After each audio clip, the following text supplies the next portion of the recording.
प्रणाम। आज का प्रश्न, मुझे कल्प वृक्ष ध्यान सीखना है। उत्तर, कल्प वृक्ष ध्यान नहीं है। कल्प वृक्ष ये मन की अवस्था है, मन की स्थिति है। सही मायने में इसका मतलब ये है कि जो कल्पना की उसे पा लिया। ऐसी मन की दशा, ऐसी मन की अवस्था। और ऐसा भला क्यों ना हो। जब मन स्थिर होगा, सोच, कल्पनाएं और कर्म एक दिशा में होगा, तो ऐसा क्यों ना होगा। समझते हैं। एक मुसाफिर सुनसान रास्ते पे गुजर रहा था। भरी दोपहरी में छांव के लिए वो एक पेड़ के नीचे रुक गया। वो जानता नहीं था कि वो जिस पेड़ के नीचे बैठा था वो दरअसल एक कल्प वृक्ष था। जो मांगता मिल जाता, जो कल्पना करता पूरी हो जाती। उसे बड़ी भूख लगी थी, तो उसने सोचा छांव के साथ यदि स्वादिष्ट भोजन भी मिल जाए। बस सोचने की ही देर, एक स्वादिष्ट व्यंजनों से भरी थाली उसके सामने आ गई। वो बड़ा प्रसन्न हुआ। उसने पेट भर के भोजन किया, संतुष्ट हो गया। अब बैठे बैठे खाली मन में ख्याल आने लगे, अरे भाई ये कैसी जगह है। अपने आप भोजन आ गया। कहीं यहाँ पर शैतानी ताकत तो नहीं। कोई भूत प्रेत राक्षस मेरे सामने आकर खड़ा हो जाए तो मैं क्या करूँगा। बस सोचने की ही देर, और एक डरावना पिशाच उसके सामने आकर के खड़ा हो गया। उसे देखते ही अगला डर मन में उछला, अरे मेरा अब कुछ नहीं होना, ये मुझे खा जाएगा। और अगले ही मिनट वैसा ही हुआ। वो कल्प वृक्ष के नीचे बैठा था। वो जो चाहे वो पा सकता था। अपने जीवन को एक ऊंचाई पर चाहे तो ले जा सकता था, पर मांगा उसने खुद का विनाश। हर मन में बसा है एक कल्प वृक्ष। क्या मांगना है, इसका चुनाव करेगी हमारी स्वयं की चेतना। और नियमित साधना से ऐसी चेतना प्राप्त होगी जिससे हमारा जीवन उज्जवल बनेगा। इस योग को भगवान श्री कृष्ण ने गीता में समझाया, निष्काम कर्मयोग। और ऐसे ही कर्मयोग में मन का स्थित हो जाना, इसका मतलब होगा कल्प वृक्ष के समान मन, जो जीवन को संवारेगा। मन कर्म में ही स्थित है, कोई भी अपेक्षा नहीं। क्योंकि अपेक्षा करने के लिए भी मन को कुछ पल कर्म से चूकना होगा, तभी तो वो अपेक्षा करेगा। क्योंकि अपेक्षा करना ये भी तो कर्म हुआ। पर अब ये मन पूरी तरह से कर्मयोगी है। हर पल पूरी तरह से जी रहा है, सिर्फ और सिर्फ कर्मयोग में है। ना अतीत शेष है, ना कुछ भविष्य पाना है। 100% वर्तमान में स्थित हुआ मन।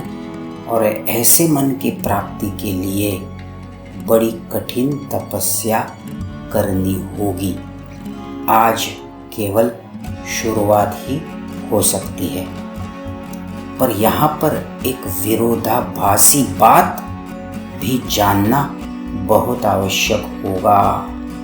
यदि हमने ऐसा मन प्राप्त कर लिया जो 100% वर्तमान में स्थित है, तब वो कल्प वृक्ष बन तो गया, पर कल्पना किस बात की करेगा, क्या मांगेगा? क्योंकि कोई मांग ही बची नहीं, सिर्फ कर्मयोग रहा। सादर प्रणाम, दिन शुभ रहे। आइए आज का ध्यान करते हैं। आंखें बंद, पीठ तथा गर्दन सीधी, शरीर रिलैक्स। कुछ समय श्वास देखेंगे, दिल का धड़कना महसूस करेंगे।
शरीर की धीमी हलचल, स्वाभाविक रूप से होने वाली हलचल जो श्वास के साथ हो रही है, दिल के धड़कने के साथ हो रही है, उसे देखेंगे।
आज का ये ध्यान गहरा चिंतन है। आज ये जानेंगे, समझेंगे कि मेरा कर्मयोग क्या है। प्रश्न पूछना है, उत्तर अपने मन की गहराई में प्रकट होगा। प्रश्न पूछेंगे, मन में क्या स्वाभाविक तरंग उठ रहे हैं, उसे देखेंगे। मेरा कर्मयोग क्या है, मैं जीवन में क्या करना चाहता हूँ, इस विश्व के निर्माता ने मुझे क्यों बनाया, क्या करने से सही मायने में मुझे संतोष की प्राप्ति होती है। अतीत की कौन सी घटना मुझे सफल होने का एहसास देती है। मेरे जीवन में वो कौन है जिसका मैं सबसे ज़्यादा शुक्रगुजार हूँ। जीवन में सबसे ज़्यादा मैं किस व्यक्ति से प्रभावित हूँ।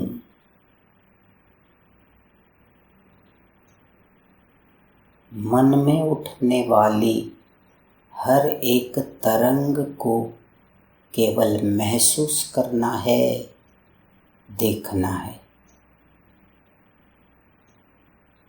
कुछ समय के लिए इन्हीं प्रश्नों के साथ रहेंगे, मन में उठने वाली तरंगों को देखेंगे।